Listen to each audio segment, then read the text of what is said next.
عزیز دوست، میں جانتا ہوں کہ تم نوادرات اور عجیب و غریب اشیاء جمع کرنے کے حد سے زیادہ شوقین رہے ہو، چنانچہ تمہیں کچھ ایسی ہی عجیب چیزیں بھیج رہا ہوں، اور ساتھ ہی اپنی زندگی کے ایک بڑے راز سے بھی پردہ اٹھا رہا ہوں۔ اس بکس میں تمہارے مطلب کی ہی چیزیں ہیں، جن میں سب سے عجیب اور خوفناک ایک کتاب ہے۔ ہاں میرے دوست، ایک کتاب جو میری تباہی کا باعث بنی۔ تم اکثر سوال کرتے تھے کہ میں نے شادی کیوں نہیں کی، تو میں ہمیشہ بات گول کر جاتا تھا۔ جن دنوں میں لندن آیا تھا، ان دنوں میں ایک گرل فرینڈ ماریا ہوا کرتی تھی۔ میں اس کی محبت میں گرفتار ہو گیا اور پھر ہم دونوں نے شادی کر لی۔ ہماری زندگی بڑے سکون سے گزر رہی تھی کہ ایک دفعہ میری ملاقات ایک فرانسیسی سیاح سے ہوئی۔ وہ میرا دوست بن گیا۔ ایک دن باتوں باتوں میں ہی اس نے مجھے بتایا کہ اس کے پاس ایک شیطانی کتاب ہے جس کو اگر پڑھا جائے تو اس کا شیطان ایک رات کے لیے زندہ ہو جاتا ہے اور کسی نوجوان لڑکی کا خون پی کر واپس کتاب میں چلا جاتا ہے۔ مجھے اس کی باتوں پر ذرا بھی یقین نہ آیا، اور میرے کہنے پر جب اس نے کتاب دکھائی تو میں نے کتاب مانگنے پر بے حد اصرار کیا۔ پہلے تو اس نے کتاب دینے سے صاف انکار کر دیا، لیکن جب میں نے اسے جھوٹا فریبی کہا اور چند گالیاں بھی دیں تو اس نے غصے میں آ کر مجھے وہ کتاب دے دی اور خود چلا گیا۔ میں کتاب لیے ہوئے اپنے فلیٹ پر آ گیا۔ وہ رات مجھے آج بھی یاد ہے۔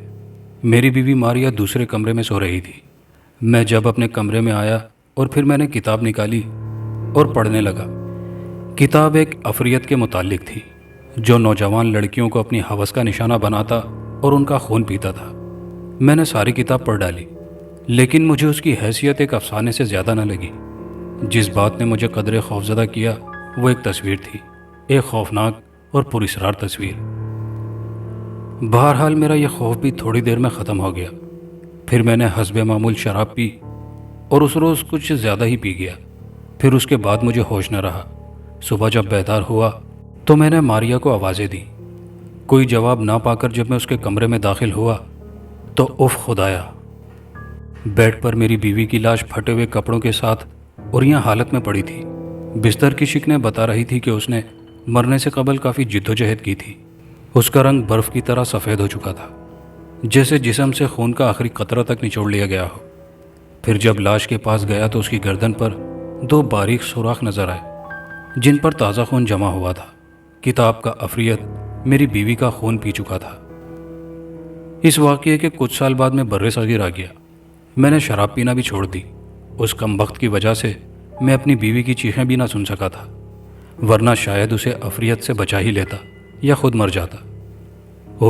کس قدر بے چارگی اور بے بسی کی حالت میں اس کی موت واقع ہوئی ہوگی، یہ سوچ کر ہی میں کانپ جاتا۔ میں ماریا سے بہت محبت کرتا تھا۔ اس کے بعد میں نے کسی لڑکی کے بارے میں سوچا تک نہیں۔ اور ہاں، اس حادثے کے بعد وہ فرینچ سیاح اس طرح غائب ہو گیا جیسے گدھے کے سر سے سینگ۔ میں نے اسے بہت تلاش کیا مگر وہ پھر دوبارہ نظر نہ آیا۔ کتاب میرے پاس ہی موجود رہی۔ اب یہ کتاب میں تمہیں بھیج رہا ہوں۔ میں نے تمہیں اس کا راز بھی بتا دیا ہے، اور اب اس امید کے ساتھ اجازت چاہوں گا کہ تم بھی اسے میری طرح پڑھنے کی حماقت نہیں کرو گے۔ فقط تمہارا دوست اسٹیورٹ ولیم۔ خط پڑھ کر میرے ماتھے پر سوچ کی لکیریں پڑ گئیں۔ کیا یہ سب حقیقت تھی یا محض من گھڑت فسانہ؟ میرا تجسس بڑھ گیا۔ جہاں تک مجھے یاد پڑتا تھا، ولیم کے ساتھ میں نے جو عرصہ گزارا تھا اس کے دوران اس نے کبھی مذاق میں بھی جھوٹ نہیں بولا تھا۔ ویسے بھی ولیم ذرا سنجیدہ قسم کا آدمی تھا۔ پھر یہ خط، شاید ولیم اپنی بیماری کے آخری دور میں دماغی طور پر اپسیٹ ہو گیا ہوگا، جس کے نتیجے میں اس نے یہ خط لکھ ڈالا۔ اب میری توجہ بکس کی طرف ہوئی۔ وہ لکڑی کا بنا ہوا تھا اور سیل بند تھا۔ میں نے سیل کھول کر بکس کا ڈھکن اٹھایا۔ اندر مختلف چیزیں تھیں، کچھ پرانے قیمتی سکے، چھوٹے سے 2 قدیم گلدان، چند اور دلچسپ نوادرات۔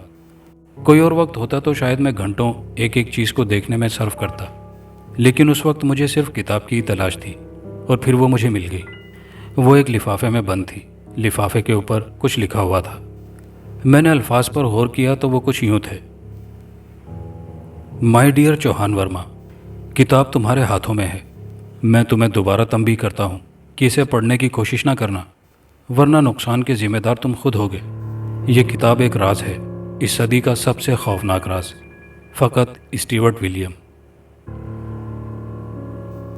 میں نے سرسری طور پر الفاظ پڑھے، پھر جلدی سے لفافہ پھاڑ ڈالا۔ اندر سے ایک سیاہ رنگ کی چرمی جلد والی کتاب برآمد ہوئی، جس کے اوراق کٹے پھٹے تھے۔ جلد پر بڑے حروف میں لکھا ہوا تھا، افریت کی کتاب۔ کتاب تقریباً 25-30 صفحات پر مشتمل تھی۔ رسم الخط انگریزی تھا، الفاظ بڑے بڑے اور صاف پڑھے جا رہے تھے۔ یہاں یہ بتاتا چلوں کہ بھوت پریت اور اس طرح کی دوسری چیزوں کا میں سرے سے قائل ہی نہیں تھا، مگر ولیم کے خط نے مجھے اچنبھے میں ضرور ڈال دیا تھا۔ میں نے صندوق بند کیا اور محفوظ جگہ پر رکھ کر کتاب لیے میز پر آ گیا۔ اب میں کشمکش میں مبتلا تھا کہ آیا کتاب پڑھوں یا نہیں۔ دل تو کہہ رہا تھا کہ ولیم کی باتوں پر یقین کر لوں، مگر دماغ کہہ رہا تھا کہ یہ سب جھوٹ ہے۔ اس کی حیثیت ایک من گھڑت افسانے یا ایک سنگین قسم کے مذاق سے زیادہ نہیں۔ تم کتاب ضرور پڑھو اور اس مذاق کو ناکام بناؤ۔ کچھ دیر اسی کشمکش میں گزری، پھر آخر دل کو دماغ کی یہ دلیل ماننی ہی پڑی کہ یہ ایک مذاق ہی ہو سکتا ہے، اور بالفرض اگر یہ مذاق نہ ہوا اور ولیم کی باتیں سچی بھی ہوئیں تو بھی تمہاری کون سی بیوی ہے جسے افریت نقصان پہنچا سکے گی؟ میں نے دھڑکتے دل کے ساتھ کتاب کھولی اور پڑھنا شروع کی۔ یہ کتاب ایک سچی کہانی ہے، ایک کاؤنٹ کی۔ کاؤنٹ انگریزی میں نواب کو کہتے ہیں، جس کا نام ڈریکولا تھا۔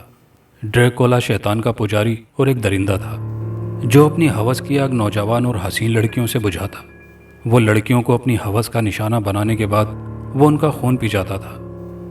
تمام کتاب کاؤنٹ ڈریکولا کی ہوس کاریوں پر تھی۔ ایسے ایسے ہولناک واقعات درج تھے کہ روح کانپ جاتی تھی۔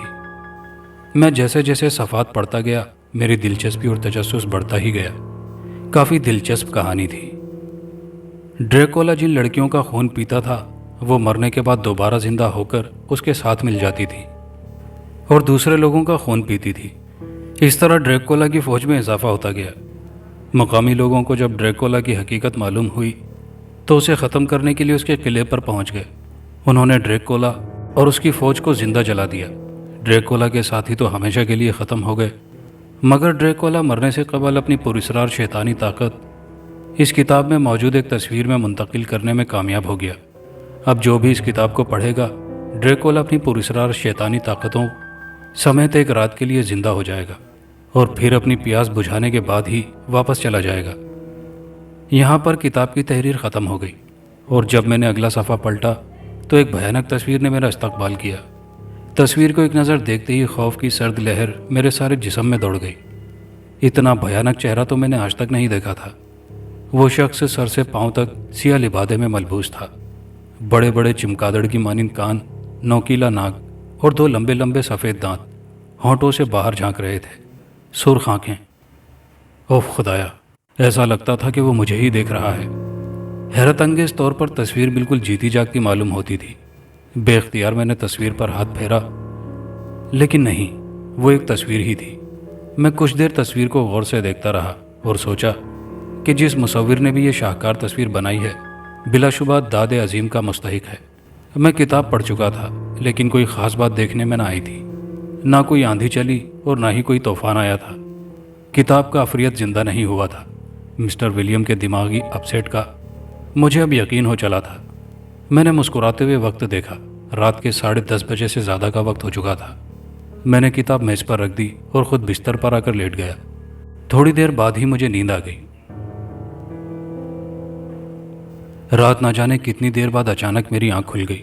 مجھے ایسا لگا جیسے کوئی چیخ سنائی دی ہو۔ میں جلدی سے اٹھ بیٹھا اور سرہانے دراز میں رکھا ہوا ریوالور پکڑنے کے بعد بلب آن کیا۔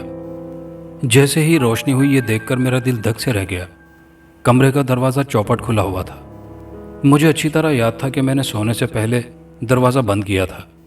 پھر یہ کیسے کھل گیا؟ پھر مجھے خیال آیا کہ ہو سکتا ہے رات دروازہ بند کرنا بھول گیا ہوں گا اور پھر ہوا کے تیز جھونکے سے کھل گیا۔ ابھی میں باہر نکلنے کا سوچ ہی رہا تھا کہ میری نظر میز پر پڑی۔ کتاب میز پر کھلی پڑی تھی۔ میں آگے بڑھا اور اس کے کھلے ہوئے صفحے کو دیکھنے لگا۔ یہ تو وہی صفحہ تھا جہاں رات کو ڈریکولا کی تصویر بنی ہوئی تھی۔ میں نے تیزی سے کتاب کے اگلے 2-3 صفحے پلٹ ڈالے، لیکن تصویر نہ ملی۔ اب میں دیوانہ وار ساری کتاب کے صفحے الٹنے لگا، لیکن ساری کتاب میں تصویر سرے سے غائب تھی۔ اور پھر یکسر ایک خیال آتے ہی میرے رونگٹے کھڑے ہو گئے۔ او میرے خدایا، کہیں افریت زندہ تو نہیں ہو گیا؟ کچھ لمحے اسی طرح گزرے اور میں ساکت کھڑا رہا۔ نہیں، ایسا نہیں ہو سکتا، میں نے اپنے دل کو تسلی دی اور ریوالور ہاتھوں میں لے کر کمرے سے باہر آ گیا۔ یہاں صحن میں بھی اندھیرے کے سوا کچھ نہ تھا۔ اوہ، یہ کیا؟ باہر کا دروازہ بھی کھلا ہوا تھا۔ اب مجھے یقین ہو گیا ضرور کوئی گڑبڑ ہے۔ پھر اچانک مجھے خیال آیا کہ کوئی چور تو ہاتھ نہیں صاف کر گیا۔ میں دروازہ کھول کر باہر گلی میں آ گیا۔ گلی میں چاروں طرف تاریکی اور سناٹا تھا۔ اچانک مجھے گلی کے دوسرے نکڑ پر ایک سایہ نظر آیا۔ میں سائے کی طرف لپکا، مگر میرے دوسرے نکڑ پر پہنچنے تک سایہ نہ جانے کدھر غائب ہو گیا تھا۔ میں کچھ دیر ادھر ادھر سائے کو تلاش کرتا رہا اور پھر ناکام ہو کر واپس گھر آ گیا۔ کمرے میں آ کر میں نے ہر چیز کا اچھی طرح جائزہ لیا، لیکن کوئی چیز بھی ایسی نہ تھی جسے چور لے گیا ہو۔ ہر شے اپنی جگہ موجود تھی۔ کتاب ویسے ہی میز پر کھلی پڑی تھی جیسے میں تھوڑی دیر پہلے چھوڑ کر گیا تھا، اور جب میں کتاب بند کرنے کے لیے آگے بڑھا تو یہ دیکھ کر مجھے حیرت کا شدید جھٹکا لگا کہ کھلے صفحے پر ڈریکولا کی تصویر پہلے کی طرح اپنی تمام تر وحشت کے ساتھ موجود تھی۔ میں نے غور سے تصویر کو دیکھا تو اس میں کوئی خاص فرق نظر نہ آیا، سوائے اس بات کے کہ اب اس کے ہونٹ گہرے سرخ ہو رہے تھے جیسے کہ انسانی خون کے بنے ہوں۔ میں کچھ دیر حیرت اور خوف کے ساتھ تصویر کو دیکھتا رہا، پھر میں نے کتاب بند کر کے میز پر رکھ دی اور خود چٹخنی لگا کر اپنے بستر پر آ گیا۔ میں کافی دیر اس واقعے پر غور کرتا رہا اور آخر اس نتیجے پر پہنچا کہ تصویر غائب نہیں ہوئی تھی، بلکہ یہ سب میرے دل میں چھپے ہوئے اس ڈر کا نتیجہ تھا جو ولیم کا خط پڑھ کر پیدا ہوا تھا۔ اسی طرح سوچتے سوچتے جانے میں کب نیند کی وادی میں پہنچ گیا اور پھر ٹھک ٹھک کی زوردار آواز سے آنکھ کھلی۔ میں آنکھیں ملتا ہوا اٹھ بیٹھا۔ کمرے کا دروازہ اس بار بند ہی تھا۔ چٹخنی کھول کر میں کمرے سے باہر آ گیا۔ اچھا خاصا دن چڑھ چکا تھا۔ رات دیر سے سونے کی وجہ سے آنکھ بھی صبح دیر سے کھلی تھی۔ میں صحن میں سے ہوتا ہوا بیرونی دروازے پر آ گیا۔ اسی دوران دروازہ مسلسل کھٹکھٹایا جا رہا تھا۔ کون ہے؟ میں نے پوچھا۔ چوہان صاحب، دروازہ کھولیے۔ آواز میرے قریبی پڑوسی راجیش کی تھی۔ میں نے دروازہ کھول دیا۔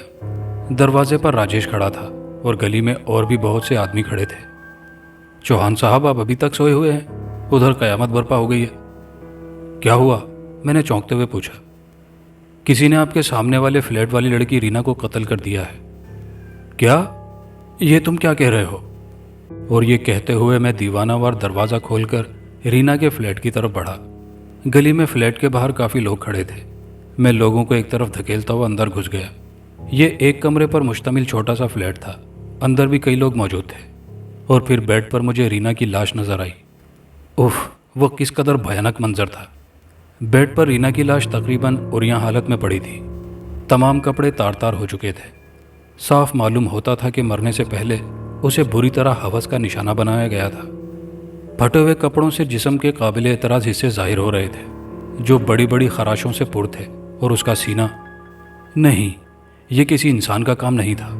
اس کا سینہ ایسی بری طرح بھنبوڑا گیا تھا کہ قیمہ بن چکا تھا۔ اس کی آنکھیں خوف و دہشت سے پتھرائی ہوئی تھی۔ تمام جسم زرد ہو رہا تھا، جیسے جسم سے خون کا آخری قطرہ تک نچوڑ لیا گیا ہو۔ میں آگے بڑھ کر قدرے جھکا تو اس کی گردن پر 2 باریک سوراخ دیکھ کر میرے خیال کی تصدیق ہو گئی۔ جی ہاں، 2 باریک سوراخ جن پر تازہ خون نکل کر جم چکا تھا۔ کتاب کا عفریت اپنی پیاس بجھا چکا تھا۔ اس واقعے کے بعد میں نے کئی بار چاہا کہ کتاب پھاڑ دوں، جلا دوں یا کہیں پھینک دوں، لیکن ہر بار کوئی پراسرار قوت مجھے ایسا کرنے سے روکتی رہی۔ آج اس واقعے کو 10 برس بیت چکے ہیں، اور ہاں، مجھے ایک عجیب سی بیماری لگ گئی ہے۔ میں اکثر رات 12 بجے کے بعد کتاب کھول کر ڈریکولا کی تصویر دیکھتا ہوں۔ مجھے اس تصویر کو دیکھ کر عجیب سا سکون ملتا ہے، بلکہ مجھے تو یوں محسوس ہوتا ہے کہ یہ میری ہی تصویر ہے اور میں ہی کاؤنٹ ڈریکولا ہوں، اور پھر میری تصویر کتاب سے نکل کر میرے سامنے آ جاتی ہے۔ میں بے خود ہو کر اس کی طرف بڑھتا ہوں۔ وہ میرے گلے میں اپنے دانت گاڑ دیتا ہے اور کچھ دیر بعد میں ٹھیک ہو جاتا ہوں۔ میں دن بہ دن کمزور ہوتا جا رہا ہوں۔ ڈاکٹر میری بیماری سے عاجز آ چکے ہیں، بلکہ انہوں نے مجھے جواب دے دیا ہے یہ بیماری کی آخری سٹیج ہے۔ بالکل ولیم کی طرح میری موت یقینی ہے، اور اب ایک پراسرار قوت مجھے مجبور کر رہی ہے کہ میں کتاب آگے منتقل کر دوں، اور اس کے لیے میں نے مناسب آدمی بھی تلاش کر لیا ہے۔ وہ ہے جے، میرا نیا پڑوسی دوست۔ ہماری عمروں میں بھی بہت زیادہ فرق ہے، لیکن خیالات بالکل ملتے ہیں۔ اس کی ایک نوجوان حسین اور صحت مند بیوی بھی ہے۔ میرے خیال میں کتاب کی منتقلی کے لیے اس سے موزوں شخص کوئی اور نہیں ہو سکتا۔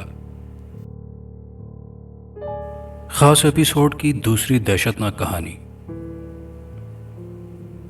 مکیش کو اندازہ نہ تھا کہ ایسی طوفانی بارش سے بھی واسطہ پڑ سکتا ہے، ورنہ وہ اپنا ارادہ بدل دیتا یا کم از کم موٹر سائیکل کے ساتھ اس پہاڑی علاقے کا سفر نہ کرتا۔ وہ ایک پرائیویٹ کمپنی کا ایجنٹ تھا اور کمپنی کے ہی ایک کام سے 150 کلومیٹر دور ایک پہاڑی شہر جا رہا تھا۔ جب وہ روانہ ہوا تو اس وقت شام کے 7 بجے تھے۔ آسمان بالکل صاف تھا اور بارش کا کوئی امکان نہ تھا۔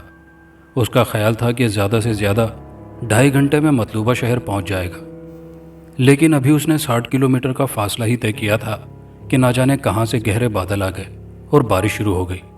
شروع میں تو ہلکی بوندا باندی ہو رہی تھی، جس میں جیسے تیسے اس نے اپنا سفر جاری رکھا، لیکن جب بارش طوفانی رخ اختیار کر گئی تو اسے مجبوراً رکنا پڑا، کیونکہ اب موٹر سائیکل پر مزید سفر ممکن نہ رہا تھا۔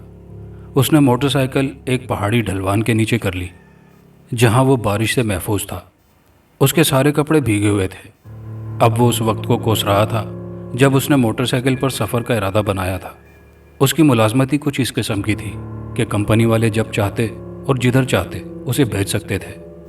کمپنی نے اسے حال ہی میں نئی موٹر سائیکل لے کر دی تھی، اس لیے وہ ہر جگہ موٹر سائیکل پر جانا پسند کرتا تھا۔ اس کا خیال تھا کہ بارش کچھ دیر بعد ہی رک جائے گی، لیکن بارش تھی کہ رکنے کا نام نہ لے رہی تھی، بلکہ پہلے سے زیادہ شدید ہو گئی تھی۔ سردی کی شدت میں اضافہ ہو گیا تھا۔ اس کے گیلے کپڑے سردی کی لہریں اپنے اندر جذب کر رہے تھے۔ اگر یہیں کھڑا ٹھٹرتا رہا تو یقیناً کل یہاں میری اکڑی ہوئی لاش پڑی ہوگی، مکیش نے سوچا اور کسی پناہ گاہ کی تلاش میں نظریں دوڑانے لگا۔ اور پھر یہ دیکھ کر اس کی خوشی کی انتہا نہ رہی کہ اس سے صرف چند سو گز کے فاصلے پر سڑک سے قدرے ہٹ کر ایک خوبصورت سا مکان تھا۔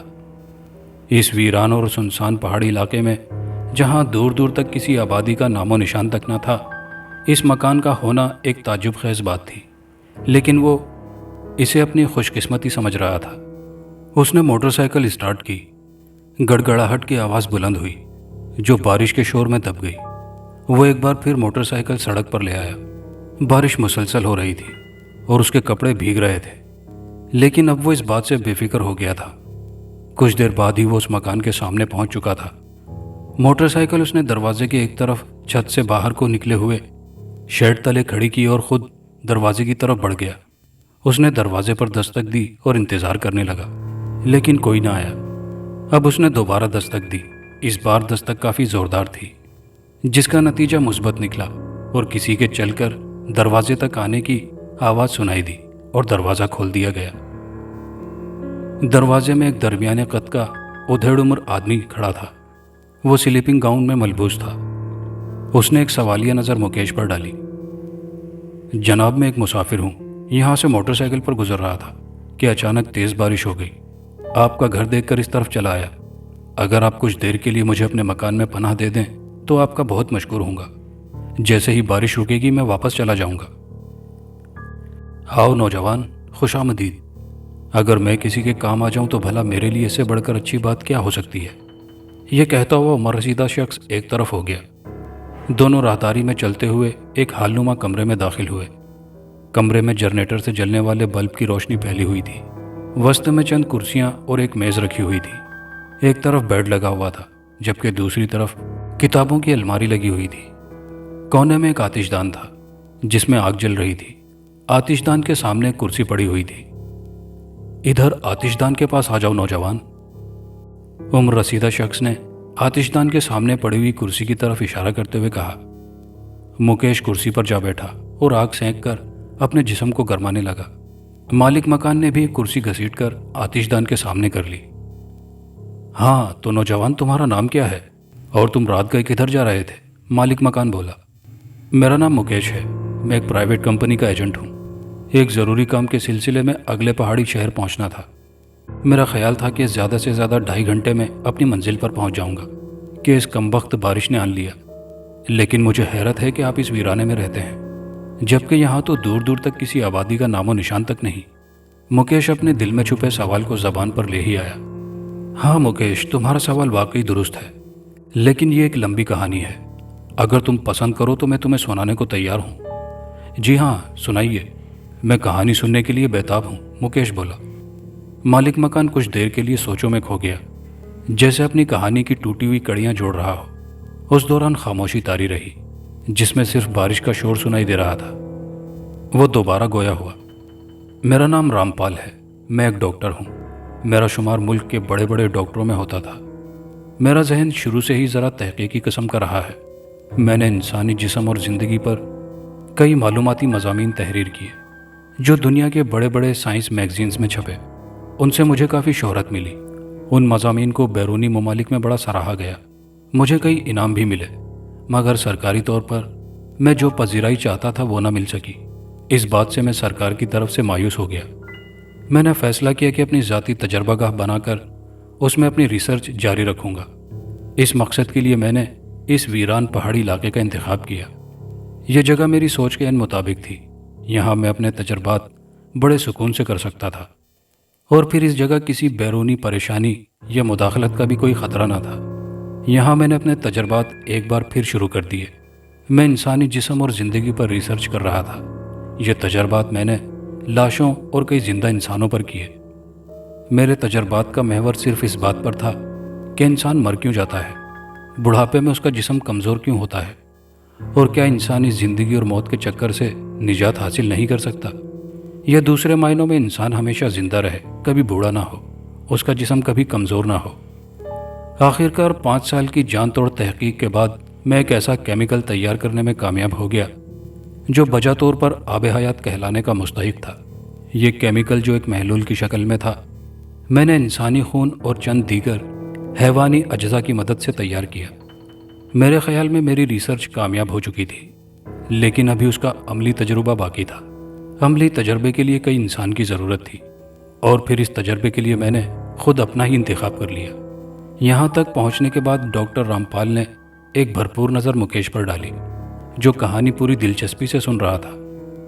ہاں تو ڈاکٹر صاحب، پھر کیا آپ نے وہ کیمیکل خود پر استعمال کر لیا؟ ہاں بالکل، میں نے ایسا ہی کیا۔ ہاں، ایک دن میں نے اس کیمیکل کا انجیکشن اپنے بازو میں لگانے کے بعد دنیا کا خطرناک ترین زہر کھا لیا۔ وہ زہر اس حد تک خطرناک تھا کہ کسی انسان کو زیادہ سے زیادہ چند منٹ تک زندہ رہنے کی مہلت دیتا۔ تجربے کے لیے میں نے اپنی زندگی داؤ پر لگائی تھی۔ زہر میرے تمام جسم میں پھیل چکا تھا، اور جسم نیلا پڑ گیا، گویا میری موت واقع ہو چکی تھی۔ لیکن میں اس کیمیکل کے زیر اثر زندہ رہا۔ ہاں بالکل ٹھیک ٹھاک، تجربہ کامیاب ہو چکا تھا۔ یہاں یہ بتاتا چلوں کہ میری ریسرچ کے مطابق تجربہ اگر کامیاب ہو جاتا تو 2 نتیجے نکلتے۔ نمبر 1 کہ اگر تجربہ کامیاب ہو اور جسم پر کوئی منفی اثرات مرتب نہ ہو۔ نمبر 2، اگر تجربہ کامیاب ہو جائے لیکن جسم پر اس کا کوئی سائیڈ ایفیکٹ سامنے آئے۔ نتیجہ نمبر 2 نکلنے کی صورت میں پھر اپنے جسم کو بچانے کے لیے مجھے انسانی خون کی ضرورت ہوتی۔ کیا مطلب؟ آپ کو پھر انسانی خون پینا پڑتا؟ مکیش حیرت سے بولا۔ ہاں صحیح سمجھے، اگر ایسی صورتحال ہوتی تو پھر مجھے اپنی زندگی بچانے کے لیے انسانی خون پینا پڑتا، ورنہ اگر میں خون نہ پیتا تو میری موت واقع ہو جاتی، آب حیات کا اثر ختم ہو جاتا۔ میں خدا سے دعا کر رہا تھا کہ پہلے نمبر والا نتیجہ نکلے، کیونکہ میرے تجربے کی اصل کامیابی و ناکامی کا انحصار اسی پر تھا۔ دوسری صورت میں خود مصیبت سے دوچار ہو جاتا۔ اگلے دن جب میں سو کر اٹھا تو مجھ پر یہ خوفناک حقیقت ظاہر ہوئی کہ نتیجہ نمبر 2 سامنے آیا تھا۔ میرے تمام جسم سے کھال لوتھڑوں کی شکل میں جھڑنا شروع ہو گئی تھی۔ سارا جسم پھوڑے کی مانند دکھنے لگا تھا۔ مجھ سے یہ اذیتناک تکلیف برداشت نہ ہو رہی تھی۔ اس تکلیف سے نجات حاصل کرنے کا صرف ایک ہی راستہ تھا، انسانی خون۔ لیکن انسانی خون کیسے حاصل کیا جائے؟ اس کے لیے تو کسی انسان کو مارنا پڑے گا۔ نہیں، میں اپنی تکلیف کی خاطر کسی کو موت کے گھاٹ نہیں اتار سکتا، میں نے سوچا۔ لیکن پھر اچانک میرے ذہن میں خیال آیا کہ انسانی خون تو ایک اور ذریعے سے بھی حاصل کیا جا سکتا ہے، اور وہ ذریعہ تھا بلڈ بینک۔ چنانچہ میں شہر گیا اور ایک بلڈ بینک سے 2 بوتل انسانی خون لے آیا۔ میں نے ایک بوتل فریج میں رکھ دی اور دوسری بوتل پی گیا۔ آج تک جس کام کا میں نے تصور بھی نہیں کیا تھا وہ مجھے کرنا پڑ رہا تھا۔ شروع میں جب 1-2 گھونٹ بھرے تو الٹی آنے کو ہو رہی تھی، لیکن جب تھوڑا سا خون پی لیا تو بجائے الٹی کے عجب سا لطف آنے لگا اور باقی ساری بوتل میں بڑے آرام سے پی گیا۔ خون پینے کے ساتھ ہی میرے جسم میں جیسے ایک نئی روح دوڑ گئی۔ درد فوراً ختم ہو گیا، جسم کی خال بھی اسی دن درست ہو گئی۔ پھر ایک ہفتہ گزر گیا، میں نے انسانی خون نہ پیا۔ جسم میں عجب سی بے چینی شروع ہو گئی، کھال دوبارہ پھٹنے لگی۔ میں نے پھر ایک بوتل فریج میں سے نکالی اور پی لی، اور جسم بھی ٹھیک ہو گیا۔ غرض یہ سلسلہ اسی طرح چلتا رہا۔ ایک بوتل خون پینے کے بعد تقریباً ایک ہفتہ ٹھیک گزرتا، لیکن اس کے بعد دوبارہ انسانی خون پینا پڑتا۔ میں شہر کے بلڈ بینکوں سے خون لا لا کر پیتا رہا، یہاں تک کہنے کے بعد ڈاکٹر رام پال ایک دفعہ پھر خاموش ہوئے اور غور سے مکیش کا جائزہ لینے لگے۔ مکیش کا پورا دھیان ڈاکٹر اور اس کی کہانی پر لگا ہوا تھا۔ ڈاکٹر کو رکتے دیکھ کر وہ بولا، رک کیوں گئے ڈاکٹر؟ کیا کہانی یہاں ختم ہو گئی؟ نہیں، ہرگز نہیں، کہانی یہاں ختم نہیں ہوتی، بلکہ اب تو اور زیادہ دلچسپ اور سنگین رخ اختیار کر جاتی ہے۔ ایک بار ایسا ہوا کہ میرے پاس ذخیرہ شدہ خون ختم ہو گیا، جس کے متعلق مجھے فوری طور پر علم نہ ہو سکا۔ جب میری کھال میں وہی پھٹنے والی جلن سی ہوئی تو مجھے خون پینے کا خیال آیا۔ میں نے فریج کھول کر دیکھا تو وہاں خالی بوتل میرا منہ چڑھا رہی تھی۔ اب مجھے فکر ہوئی، رات کا وقت تھا اور خون یہاں سے 70 کلومیٹر دور واقع شہر سے ہی مل سکتا تھا۔ میں نے اپنی گاڑی نکالی اور شہر کی طرف جانے والے راستے پر ڈال دی۔ ابھی میں نے بمشکل 20-25 کلومیٹر کا سفر ہی طے کیا تھا کہ اچانک گاڑی ایک جھٹکے سے رک گئی۔ انجن بند ہو چکا تھا۔ میں نے نیچے اتر کر اسے چیک کیا، ہر چیز ٹھیک تھی۔ ٹینکی پیٹرول سے فل تھی، نہ جانے کون سی خرابی پیدا ہو گئی تھی۔ کافی دیر تک میں گاڑی کی خرابی تلاش کرتا رہا، لیکن بے سود۔ تنگ آ کر میں نے گاڑی کو ایک کک رسید کی اور 2-4 گالیاں بھی دے ڈالی کہ اس کمبخت کو بھی ابھی خراب ہونا تھا، لیکن یہ اس مسئلے کا کوئی حل نہ تھا۔ خون کی طلب میں اضافہ ہو رہا تھا۔ اس تکلیف سے نجات حاصل کرنے کے لیے فوری طور پر انسانی خون کی ضرورت تھی۔ پھر اچانک مجھے خیال آیا اور میں وہاں سے چل دیا۔ دور نیچے وادی میں چند روشنیاں نظر آ رہی تھی، جس سے یہ سمجھنے میں دیر نہ لگی کہ وہ کوئی بستی تھی۔ تھوڑی دیر بعد ہی میں بستی میں پہنچ گیا۔ بستی کے آوارہ کتے مجھے دیکھ کر بھونکنے لگے، مگر میں ان کی پرواہ کیے بغیر بستی میں داخل ہو گیا۔ یہ 30-35 گھروں پر مشتمل ایک چھوٹا سا گاؤں تھا۔ ایک گھر کے باہر چارپائی پر کوئی شخص بے خبر پڑا سو رہا تھا۔ میرے لیے ایک سنہری موقع تھا۔ میں نے زمین پر سے ایک بڑا سا پتھر اٹھایا اور دبے قدموں اس کی طرف بڑھا۔ اس کے سرہانے پہنچ کر میں نے پتھر والا ہاتھ ہوا میں بلند کیا اور پوری قوت سے اس کے سر پر دے مارا۔ زوردار آواز فضا میں گونجی اور پھر سناٹا چھا گیا۔ اس کا سر کسی تربوز کی مانند پھٹ چکا تھا، جس میں سے اس کا بھیجا باہر جھانک رہا تھا۔ خون فوارے کی شکل میں اس کے سر سے بہہ رہا تھا۔ میں نے اپنا منہ اس کے سر سے لگا دیا اور ندیدوں کی طرح اس کا لہو چاٹنے لگا۔ گرم گرم تازہ انسانی خون میرے بدن میں ایک نئی طاقت سی بھر رہا تھا۔ مجھے تازہ خون پینے کا ایسا مزہ آیا جو اس سے پہلے کبھی نہ آیا تھا۔ آدمی کے سر سے بہنے والا خون ختم ہو گیا، لیکن میری پیاس نہ بجھی۔ میں نے اپنے دانت اس کی گردن میں گاڑ دیے اور اس کا گلا بھنبوڑ بھنبوڑ کر اس کے خون کا آخری قطرہ تک پی گیا۔ خون پینے کے بعد میں بستی سے نکل کر واپس گاڑی کے پاس آ گیا۔ میں نے گاڑی کو اسٹارٹ کرنا چاہا تو حیرت انگیز طور پر بغیر کسی دقت کا فوراً ہی اسٹارٹ ہو گئی۔ اب میں نے بلڈ بینکوں سے خون لے کر پینا بند کر دیا، کیونکہ مجھے صرف تازہ اور گرم انسانی خون میں ہی مزہ آتا تھا۔ مجھے جب بھی انسانی خون کی ضرورت ہوتی میں کسی نہ کسی انسان کا شکار کر لیتا۔ آج کل بھی شکار کرتا ہوں۔